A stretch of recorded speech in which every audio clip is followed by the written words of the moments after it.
right, welcome everybody back to another episode of the Big Doug and Carmi Show. You one-stop shop for all things Commanders. We are knee deep into fantasy football season. That's right. You do not have to wait until you do your office league. We're rocking them all off season long. If you're watching on YouTube, make sure you subscribe and hit the notification button so you never miss an episode like today's episode with Ian Harditz from Matthew Berry's Fantasy Life. What's happening, Ian? Great day, be great, man. Appreciate you having me on. I know your Commanders had themselves one heck of a season. It didn't quite end maybe the glory you wanted, but that's always the case with 31 other teams out there. But no, man, always down to talk some ball. Yeah, it's funny. I was gonna start out by asking you kind of about like interestingly enough about the Eagles. When do we notice anything fantasy wise the year after a team makes it to the Super Bowl and wins? Like, does that affect the way you look at some of those players? Will there be a drop off? Not especially. I know the big thing has been the Saquon Barkley 400 plus carries, I guess, is the mark that we're now going with. But just with all these studies I've seen surrounding workloads, I mean, just the correlation is off. Running backs as a whole have a really hard time staying healthy multiple years in a row. I don't think it's only the ones that happen to put up big fantasy numbers. So one of the things I have wrote down to try to actually do and study over the course of these next few weeks, still in the dog days of summer, I do want to see, what the average drop off has been, not just for RB1 overall, because I feel like people only look at that, but also for 2, 3, 4, 5. Because again, the kind of moral of the story I keep hearing is like, all right, look how the RB1s did worse in the next season afterwards. I'm pretty sure that's going to be the case with any running back that's, again, managing to score that many points in the first place. So, look, if you think Bijan Robinson just has that youth and Saquon is someone who has, dealt with more injuries during his career, I'm not going to say that's an egregious decision. But just, again, the whole narrative behind this and some of the studies I've seen, it's always like there's this law of 370 carries that's gone around for years. That doesn't include playoffs. That doesn't include receptions. Sometimes in those studies, they use the Le'Veon Bell holdout year. Sometimes they use the Ezekiel Elliott suspension year. So again, a lot of inconsistencies, a lot of things that are like a 10 or 11 running back sample. And just when I did run the numbers with 400 touches, let me go ahead and pull this up. But the median games played actually weren't even that bad, man. Like, yeah, the running backs basically with 400 touches in a season, including playoffs, they played an average of 12.7 games, median of 15 the next season. So again, is that less than 17? Sure, but that's usually kind of what we're seeing from the position to begin with. It feels like, Ian, a couple of years ago, last year, that stacks were all the rage. I don't hear quite about as much about it. Is it still important to run those stacks, or was that overblown in the past, do you think? No, I think it still is, particularly when we're talking about, a best ball mania or just this massive tournament where you need to beat, 50, 100,000 people, however many entrants are going to end up having in there. So it is one of those things where I think Peter Overset, shout out, great best ball channel, does awesome things at Fantasy Life as well, obviously. But, he's just kind of explained as simply as when you are stacking up your lineup a lot, you just need less things to go right at the end of the day. We don't need, 18 different independent events to happen. We've dwindled it down to, 12 or 13. So again, it is just, moving those percentage points of correlation, maybe only a few spots in your favor. But if we are trying to optimize everything, I do think stacking makes sense. Where I don't go too far in is when we're literally like clearing tiers to try to do it, or, oh man, this week 17 matchup going on. So I'm not going to purposely take a player that I noticeably think is worse just to, get this one matchup down the road. And I also don't think things like necessarily, the idea that you can't have quarterbacks in opposing games, facing each other in week 17, that's supposed to not be optimal. Because, if you do look at what is and what isn't optimal, first of all, anyone who's played fantasy football knows that what's optimal seldom wins every week anyway. And then it's also just a thing where, again, we're talking about literally sometimes the smallest of a percentage point where, again, sometimes it works out and you want to check all your, boxes by all means. But again, just not going to take a noticeably worse player just for one itty bit of correlation. Do you prefer best ball to like your standard home league? It's fun. It's definitely when you're in kind of the like industry, a lottery scratcher. Yeah, exactly, man. Like drafting is the most fun part of fantasy football. So the fact you get to just do that and let it sit. I mean, it lets you draft hundreds of times. They're far better reps, I think, than mock drafts when you're just, playing against sims and computers and stuff like that. So I wouldn't put it first. I would still say redraft, just traditional, special place in my heart. But best ball is really up there. I'll say this though, man, guillotine leagues, that's where it's at. That's where last year was my first year doing it, man. Explain it to me, because I've heard about it. I have not gotten into it yet, but a lot of people are pumped, I know. Yeah, you gotta get in one, man. They're awesome. Basically, you start off and you can do however many people in the league you want. It's just going to shorten the season. But ideally, you have 18 people, one per week. Lowest score every single week, you get chopped. Your season is over. Okay. So as long as you can finish, if you finish second with the second highest score, every single week, and then win that last one, you will be champion. But again, it just is that last team every week is chopped. And this is the cool part. All their players get thrown to the waiver wire, man. So when I'm going through my waiver wires, 25 managed teams, like, oh man, I guess Will Shipley could be cool, or Kenneth Gainwell is fine. And the guillotine league is like, oh my God, CD freaking Lamb is on the waiver wire this week, and I get to go after that. So the Monday night sweats are a lot of fun because again, your season is literally on the line each and every week. And yeah, man. So I've really enjoyed that. And yeah, definitely get in those streets. Yeah, I'm gonna have to check into that. That's crazy. Yeah, I was wondering what it is. It's simple. It's just fantasy football, but last man out each week. See ya. Chopped. Yep. Incredible. You prefer super flex? Are you the more points the merrier type of guy? I'm not or against. Or you kind of like the old rugged format? I don't have a strong lean on it. I think third round reversal is dumb. That's my big issue with some of the new drafts. And I don't even have a great reason for it. Just think it's dumb. But I think with Superflex, it is one of those things where I find myself not playing it as much. Again, I don't have necessarily a great reason for disliking it, but I know at Underdog, they've had that puppy Superflex up forever. And I mean, I don't think I'm alone in that sentiment because it's taken a long freaking time to fill. And just personally, I just haven't found myself, clicking it a bunch. So I'm in several Superflex redraft leagues. I don't dislike them, but I think it's just, man, like anyone that has gone to a super flex, when you do mess up that quarterback spot, you try to play the waiting game. I mean, those teams can get ugly in a hurry. So, long-winded answer saying like I'm kind of indifferent towards it. It's funny you say that because I've tried to get into a couple of the puppies and it takes forever, and I find myself getting out and going to something else.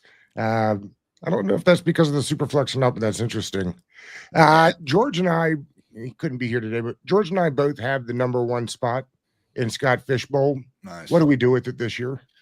Gotta go Travis Hunter, right? Isn't that the thing to do with those IDP points? So I don't understand the concept of the defensive points, but yes.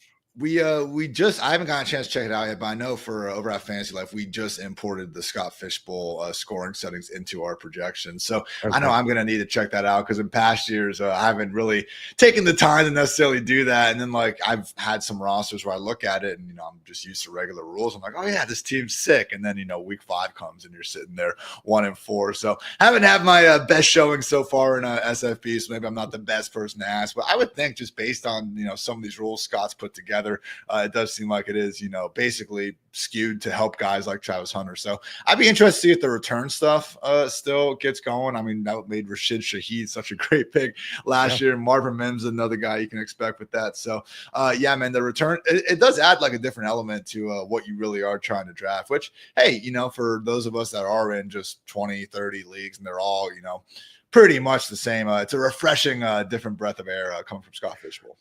Well, it's like 3 points per reception for tight ends this year, right? Like, I mean, it makes you. Oh my gosh! I mean, it's something ridiculous like that. So it's like, I mean, how high up do you take a guy like Brock Bowers? You know what I mean? It's like I got McBride over Bowers this year. Am I crazy? Really? Like, come on. He outscored him last year. I know that Bowers didn't have the best quarterback, and I do really respect Geno, but I just think there's so much more changing for Bowers, and we're making some leaps of faith to assume that's going to be for the better. So both he and McBride are young. I just think that when you look back at some of those, Raiders games down the stretch, I mean, just largely nothing working. I mean, the amount of fourth quarter, it was like an extra 30 or 40 fantasy points that Bowers had in the fourth quarter relative to the next best tight end.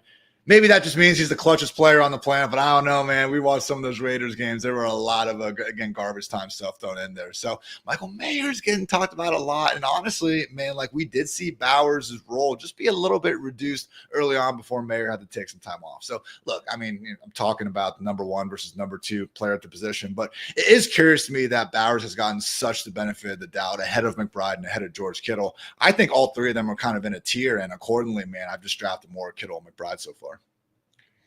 Are we sleeping on that Arizona offense? Because I kind of think they're going to hum this year. They've got a good offensive line now, and there's a lot of advanced numbers, like last 9 weeks of last season. Their run game in particular was amazing. And I mean, Kyler does, even if he hasn't become that MVP candidate, Lamar Jackson caliber quarterback that it looked like he might be in, 2020, 2021, still certainly does plenty of stuff really well. And I mean, that's why he and McBride, just when they kind of break the pocket, start playing playground football, things have gone so great. They're just a little bit away, man. I know Josh Norris has talked about it a lot too, but man, the amount of back shoulder fades that Kyler and Marv just haven't been able to pick up on. So, it's one of those things where also I think that's one of the lower percentage routes for any quarterback wide receiver combo in the NFL. So probably not great. And, I remember one of my takeaways was that out of, just the most used wide receivers, I do think Marv had like the highest percentage of routes that were literally just goes and, posts and stuff, which he can do, obviously, but, just nothing was easy for this guy. So really, again, I'm in on McBride. I think with Kyler now being priced a little bit closer to his floor than past years, I've drafted a lot of him, especially with McBride. The thing with Marv is he had this rookie season, and I'm sure people who aren't, in the weeds like us actually get out there touching real life grass. Good for you guys. But I would imagine after last year, a more casual fantasy football fan is like, oh yeah, I'm going to draft Marv as like his bounce back candidate. This will be fun. It's like, yeah, that would be fun, but he's going round 3 as the wide receiver 15 overall right now. So there's really not much, I guess, discount being afforded to the guy. I actually just looked this morning at basically top 36 wide receivers, ADP right now, and then where they finished last year. So like who's projected to make the biggest jump. And easily, man, it's like a 26 spot projected leap. It's Marvin Harrison Jr. and Rome Odunze. Xavier Worthy too. And hey, guess what? These guys were rookies. It would make sense if they get better. So I'm not saying Marv should be ranked wide receiver 40 wherever he finished last year or anything. But man, like Marvin Harrison Jr. or Tyreek Hill or Garrett Wilson, these other guys, I've been clicking his name all that often. Deebo Samuels has led the league in yak I think his entire career, if I saw right today from Warren Sharp. Yeah. He's in an offense that is designed specifically for guys like him. Where he's getting drafted is pretty low. Where do you see him this year? How do you find him in the Washington offense and how it correlates to the fantasy? Yeah, man. So with Deebo, it was bad last year, but the splits pre and post pneumonia were pretty stunning. And I know we tend to do this with guys that were having an injury, and we can't exactly know just how correlated it really is, but it's something. And I mean, with Deebo, it's one of these situations where we are looking at a guy who's been one of the league's best players, over the course of the last 5-6 years, just based on what we've seen out there, man. The guy's a complete stud. I am willing to give him the benefit of the doubt. When we are now going to a situation where it's not like, remember that like Texans offense last year, we had 3 stud wide receivers. Like how is Stephon Diggs and Tank Dell, like how are they even going to have enough volume? Injuries end up changing it. But if we were looking at Deebo going to a situation like that, I'd be a lot more concerned. But man, in Washington, it's like, again, Cliff Kingsbury and all the short screens and stuff he loves to do. The reality that even some like the mild pass game competition from last year, Diami Brown and Olamide Zaccheaus, they're both out of the picture. Like Noah Brown, even, I'm not sure what the ending story was from that injury, but Noah Brown's probably starting for them, and he got hurt out there. So it would have to take, I guess, Luke McCaffrey, really rising up, but doesn't exactly seem imminent. Could barely get on the field last season. So I think with Deebo, I mean, even if he's 90% of the guy he was, and when we're talking about the potential for 130, 140 combined carries and targets out here, I think he's more than in play as that kind of borderline wide receiver 3. This is, again, we're getting a discount on Deebo changing teams and not being good last year. You can draft him as like the wide receiver 40. So that's the thing where like, no, I'm not exactly expecting him to put forward a top 10 season, but we don't have to draft him as that. So yeah, I think he's fair where he's priced. If you had to draft a Washington running back, who would it be? I've honestly been taking both of them a decent amount. Straight up, I would say Brian Robinson at cost. Maybe you can go Austin Eckler. Eckler is actually quietly much better last year than he was in that final season with the Chargers, probably because he had that high ankle sprain in week 1 that he played through in a bad offense for the whole time. So unfortunately, concussions, robbed him really of a lot going on in the second half of the year. But it was a situation where Brian Robinson as well had 2 or 3 different lower body injuries he had to play through. So we didn't get this great, snap split sort of experience between them to overly figure out what it's going to be like when both guys are fully healthy. That said, when each of them were out, they each put forward a 70% plus snap game or more. So I think there's some sneaky, it's different because Jaden Daniels obviously isn't going to check the ball down as much, and he's kind of accounting to the equation near the goal line. But they could be like this lower middle class man's version of what Jahmyr Gibbs and David Montgomery are in Detroit, where again, Eckler is the pass catching friendly slasher, going to hopefully rip off some big plays. Brian Robinson's the guy like Demond who can fall into the end zone 10 times. So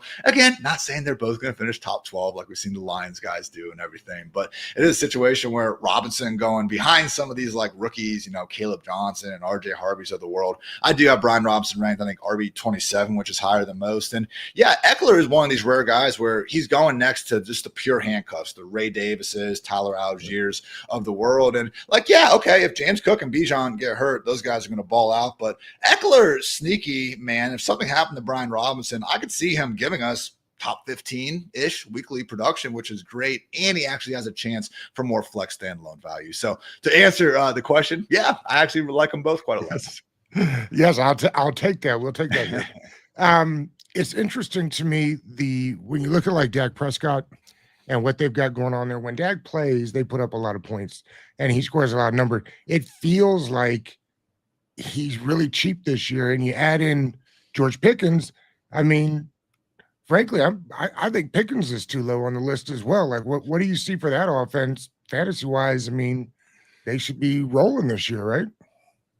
Depends what Dak we get. I mean, it is a situation where last year, this is the only thing, and I've struggled with it because kind of talked about with Debo. We have that pneumonia piece that goes into it, which I think is fairly good. He was had to stay in a hospital multiple nights. He had also like a rib issue, I think, going on as well, and an offense that just wasn't as good as past years. Like you said, Yak was still good.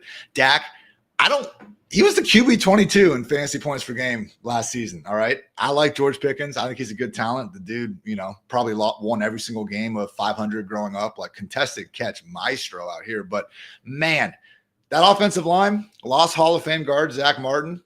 Maybe wasn't playing on Hall of Fame levels last year. That's fine. You add in Tyler Booker, pick 12 overall. Okay. We're still talking about an offensive line that is nowhere near what they kind of used to be in 2016. And it's, I don't think, going to be a strength. You have to kind of, again, take a leap of faith for the strength. Okay. Well, who'd they really change in the coaching staff? Well, Brian Schottenheimer's there. Brian Schottenheimer has been there. All right. Now, I'm not saying he had the final say over Mike McCarthy, but I don't think anyone's exactly looking at Schottenheimer as this offensive wizard. If anything, it's been the opposite kind of sentiment over the years. And, a case where I think a lot of people wonder, just if it was daddy why you got that job in the first place. So look, Shotty, it's fun. I like that they have a ping pong table in the locker room. I like that he's cracking jokes with Micah Parsons on the golf cart. But man, George Pickens is the reason why this offense is going to go from to really good all of a sudden. That's just where I struggle. So again, I see the vision. I know my co-host of Fantasy Life, Dwayne McFarland, he's really high on Dak, and he's got him like QB 12 or something. I'm more like QB 18.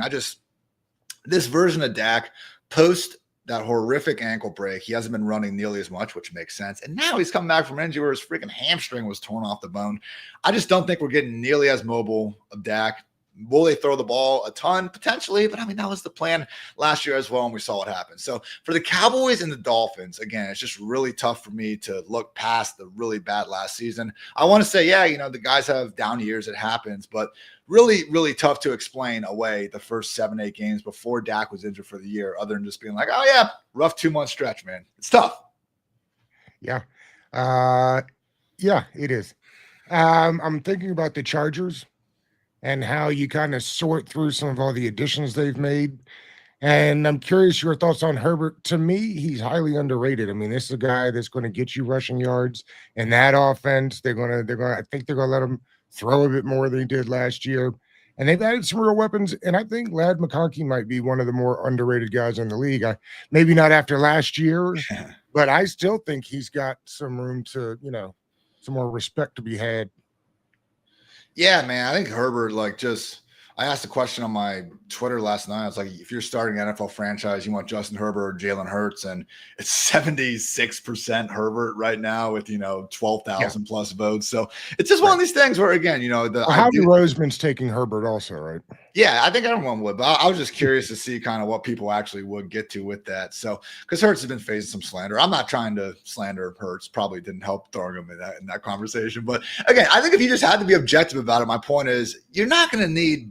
I don't think you need more than one hand to count the number of quarterbacks you'd rather start a franchise with than Herbert. Maybe you need a couple more fingers. Definitely don't need the full two hands out here. So with Herbert, again, just 6'6", 230 with that rocket arm and that mobility you mentioned, if he can just stay fully healthy for a year, maybe we can get back to those early career fantasy heights. Because that's the thing, man. He averaged north of 22 fantasy points per game each of his first two seasons, QB7, QB2 finishes. Since then, he's been fine, but it's still just been between 16.4 and 17.9, much more of a borderline QB1. So you do look at it, and he can run. And I mean, the fact he set a career high in rushing yards last year shows, what Harbaugh and Greg Roman think of that, even though he was dealing with the plantar fasciitis, whatever that foot injury is pronounced, early on in the year. So he can scoot and everything. But man, I look at that team. They actually passed quite a bit more than, we were kind of expecting. They had a neutral drop back rate over expected based on just Roman and Harbaugh's history. It was the least run heavy kind of offense they put forward. And then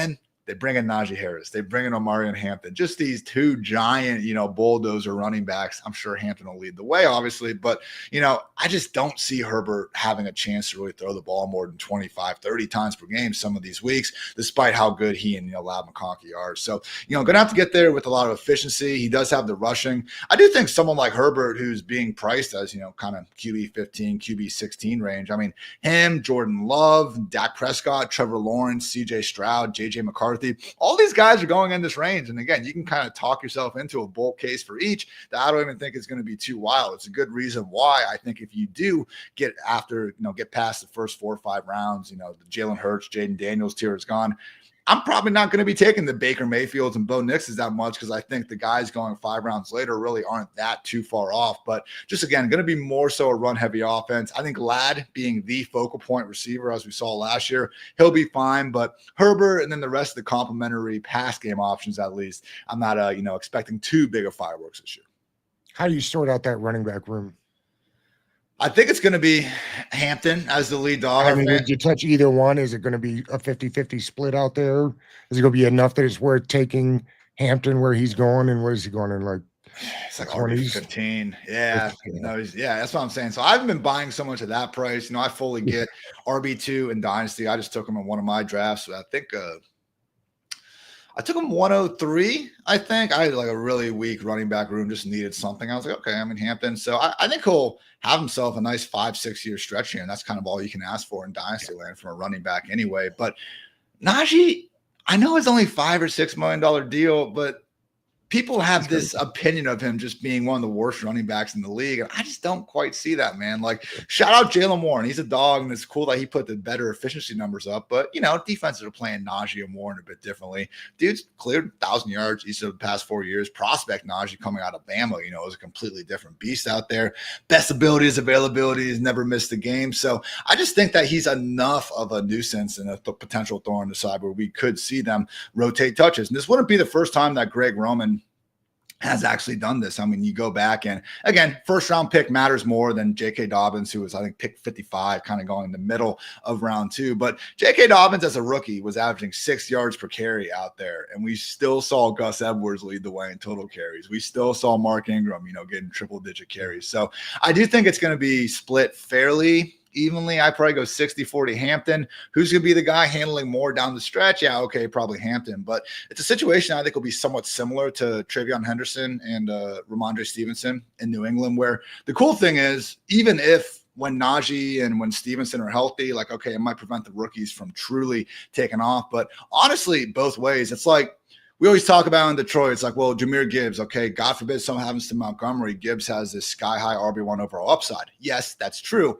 The inverse is also pretty close. I'm not saying Demont will be putting up the same numbers without Gibbs as vice versa, but man, if something did happen to Hampton, if something did happen to Henderson, I think Stevenson and Najee are both, enough of a 3-down back to go ahead and just take that situation over. So look, basically my point is every single backfield in the league, save for, a handful, have a committee of some shape or size. The ones that have only 2 backs and we are confident in their 3-down ability, those are the ones that, again, you should be more willing to buy into, because that's the point where we can have decent enough, hopefully RB2 production in a normal week, and then that sky high RB1 upside. God forbid the other guy misses time.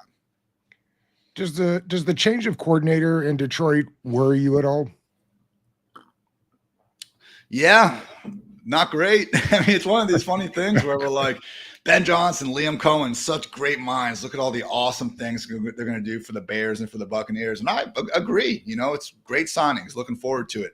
I don't know how we have that. And then we're like, oh, yeah, but dude, their teams they just left are also going to be fine. There's nothing to worry about here. I mean, it's good. Right.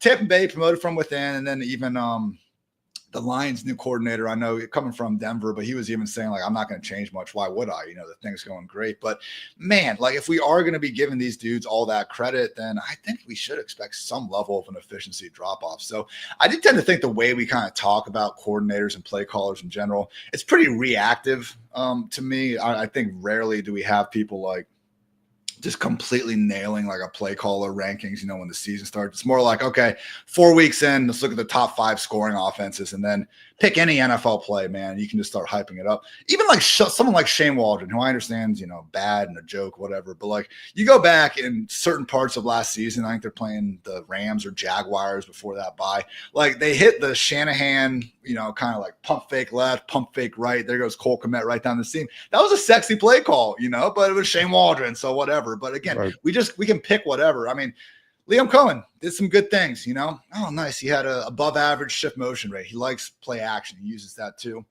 Maybe Mike Evans, Chris Godwin are pretty good. Maybe when Bucky Irving's breaking 4 tackles and reversing field, maybe that's more so on him than the play call. So I don't know, man. I just heard, I think it was Mike McDaniel, actually, who I consider one of the better offensive minds and play callers. And he was just even talking about how overrated play calling is, because he's like, anyone that's done it for any amount of time knows that, you've made some atrocious play calls that the players just make a great play, and all of a sudden it turns out to be a great play. So a little bit overrated, but on the other side of things, if we are going to say like, okay, Ben Johnson, Liam Cohen, they have gone ahead and emerged as this better option, then yeah, I do think it's going to impact the team that left behind as well. Well, it's interesting. There are only so many plays in the playbook, and the whole NFL pretty much knows them. The big thing for play callers is that it's sequencing, right? Like it's getting from play A to play B, making it cohesive and fitting and reacting to what comes. Like I said, defensive coordinators have pretty much seen it all. You're not fooling anybody. The only way you can fool them is with timing. And that's what the great play callers, in my mind, do, is sequence well. Let's see. I've got a bunch of guys. I went to Fantasy Life, and I pulled up some ADPs, and I thought we'll run through which ones you like at better value. Okay? Cool. So let's start. You can get Brian Thomas is at 13 right now, and McMillan is at 38. You're saying, what's McMillan 38 at? Like wide receiver 38? No, ADP. Wait. Oh, man, that doesn't sound right. McMillan should be going way freaking later than that. I'm not expecting much of anything from Jalen McMillan this year. I mean, I think you drafted Mecca Ibuka in round 1 to go ahead and make him the starter. No, Ted McMillan. Oh, okay. From Carolina. Yeah, that's on me then. Okay. No, you good. I would say I'd still lean with Brian Thomas Jr. I've drafted a good amount of Ted. Once he's kind of started rising up towards like Mike Evans, I've gotten a little bit less. But I will say just the general history of these top 10 wide receivers, it's not nearly as good, I think, as maybe we remember. Even guys, AJ Green, Julio Jones, they were the wide receiver 16 and wide receiver 12. those are really good seasons and everything. But man, we're talking about guys like, Justin Blackman, Sammy Watkins outside the top 30. Oh, I miss Justin Blackman. Marvin Harrison Jr., obviously, Garrett Wilson, Drake London, Devonta Smith. None of these guys cracked the top 30. Rome Odunze was a wide receiver 59 last season. Like, again, we've had some booms. Malik Neighbors last year, Brian Thomas, we saw it. Jamar Chase was fantastic. But, there's been a lot more bad than good. And it's just an offense that, again, I don't think exactly deserves the benefit of the doubt. Speaking of potentially overrated play callers, I mean, Dave Canales, would Bryce Young still be on the Panthers if Andy Dalton didn't get in a car wreck? I mean, talk about this situation where Dave takes over the Panthers. Bryce Young plays the worst 120 minutes of football we've ever seen after an entire offseason, I guess, of hopefully getting better. Andy Dalton comes in. Then Bryce Young plays well down the stretch, but man, the level of difficulty that he was pulling off, it's awesome to see from Bryce. But, you see the PFF big time throws and stuff, and that's awesome. That's fun. It's watching it is aesthetically sweet. Okay. And I'm not hating on highlights, but I don't love how much the Panthers were having to live on that, how much Bryce was having to run around for such a little guy as it is. So I would go ahead and just kind of take, again, the proven thing with Brian Thomas Jr. I do think McMillan, very good NFL prospect and everything, but, I just get a little concerned about wide receivers in an offense that I think could very well be a bottom 5 scoring group in the league. We talked a little bit about this earlier, so I think maybe I already know the answer to this. I obviously had looked up the numbers before we started today. Brock Bowers is at 18. George Kittle is at 47. Oh, I think it's, Kittle easy, man. Kittle's one of my top 5 highest drafted tight ends, and he finished tight end 1 last year on a per game basis. He's always going to miss a few games, but man, you talk about who's going to likely be filling, Deebo Samuel's Yak role, and I do think it's going to be Kittle in a major way. So there's even a quote recently about, I think, Luke Farrell, one of their backup tight ends, and kind of the trust level there, and because of that, Kittle could be used a bit more as a receiver. But yeah, I mean, just on the surface, think about how we would be treating Kittle in week 4 if Deebo Samuel and Brandon Ayuk were both out. We'd be going nuts, tight end 1 overall and all this. And yeah, Ayuk is probably at least going to miss the first 4, if not the first half of the season. And Deebo's obviously completely out of the picture. So I can see McCaffrey soaking up a lot of those targets as well. But just, again, Brock Bowers, incredible rookie season and everything. I still think George Kittle is a better NFL tight end, a better football player at this point in time. And man, if we can get those targets at all equal, give me the guy playing the 49ers offense versus Chip Kelly's Raiders, which, we like to hype up and everything, but just Chip Kelly, that whole thing. Okay, the Eagles, the fast-paced no huddle, that was fun back in 2013, 2014. Gets run out of town there. Last 1 year in San Fran. Really didn't do much of anything at UCLA. Congrats on, and hey, I'm a Columbus, Ohio guy. Love it. OH, national championship. I don't know, man. I'm not going to say that, Chip Kelly getting 35 points per game with maybe the best roster in all of college football is necessarily a sign that he's going to go to the NFL now and just completely take over. So, again, Bowers, could not rank him lower in tight end 3, but man, that 3-round gap between the two guys missed me with that. Bucky Irving at 21 or Alvin Kamara at 58. Give me Kamara, I think, man. Yeah. But Bucky, look, he was a lot of fun to watch last year. I will say the history of these day 3 undrafted running backs, keeping on. It really is bad, man. Like the Jordan Howards of the world, James Robinson. I know he had the Achilles and all that, but just with Bucky, it's one of these things where we're being pretty, and I get it, rookies get better in the second half of the year, but the Bucs saw how much better Bucky was than Rachaad White, and it still took until that fourth quarter fumble against the Cowboys and then to ever actually get White out of the picture. So, again, if Liam Cohen is super important, you would like to think that maybe there's going to be a little bit of a drop-off here. I do think we're due to see some level of touchdown regression from Baker after his great season. Not that, again, he's playing great and everything, but just when you see quarterbacks put up those sort of passing touchdown rates, they typically do go down the next year. So with Bucky, it's just a situation where the guys he's going next to, Josh Jacobs, Jonathan Taylor, and all these guys, they're going to hit 325, 350 touches with good health. Like Bucky's probably, I think even his truthers would be like, we'll be around 250, 275. I don't like having to bet on someone like Bucky just being head and shoulders above everyone else when it comes to efficiency, when I can take someone like a Jonathan Taylor, like a Josh Jacobs, who are still very good running backs, but yeah, they're going to be seeing a lot more touches. So in this case, again, Bucky, a little bit overpriced. Now with Kamara, the Saints offense sucks. I get it. haven't been all that great the last 2 years. Hasn't stopped them from ripping off top 5 finishes in both of them. So obviously with Kellen Moore there, maybe could be a situation where they spruce it up. But just when you catch as many passes as Kamara, especially full PPR, man, they just end up adding up in a hurry. So again, given that relative gap, pick 58 versus a mid-second rounder, give me Kamara. Who's going to start at quarterback for the Saints this year? Tyler Shough. We'll see if Ritter can make some noise. But I think, new regime, you draft a dude in round 2 for a reason. It just makes sense there. So we'll see, man. Put a lot of good throws on tape at Louisville, and everyone's like, 7-year college player and all this. But some of the injuries that go in, there is an explanation for it when you go through it. So pro-style offense, I know Dane Brugler, who I love reading. I saw him on the pre-show clip for you guys. That's awesome. You got him on. But, he's one of the guys I trust the most just with these incoming guys, and he was calling it, as mid-last college football season about it. So it's not like Shough is just some horrific prospect. I mean, he puts the big-time throws on. What's funny is just he has these his pressure to sack rate was the lowest of any quarterback, but you watch the things that he would do to get out of the sacks, and it's just like a Looney Tunes highlight reel where he's just making these horrific decisions. So got maybe a little bit of a Will Levis to him, where he's got the arm, he's got even the mobility, man, that 4.59 40 or whatever. But decision making under pressure leaves a bit to be desired. So I think it could actually be a situation where, Saints probably not going to be a very good football team, but maybe we can at least get some level of offensive production for guys like Olave, Shaheed, and Kamara, at least a little bit more than expected, which isn't much. Yeah, Jake Gruden was real high on Shough too. So for whatever that's worth. Let's see, one more here. Lamar at 27 or Dak at 116?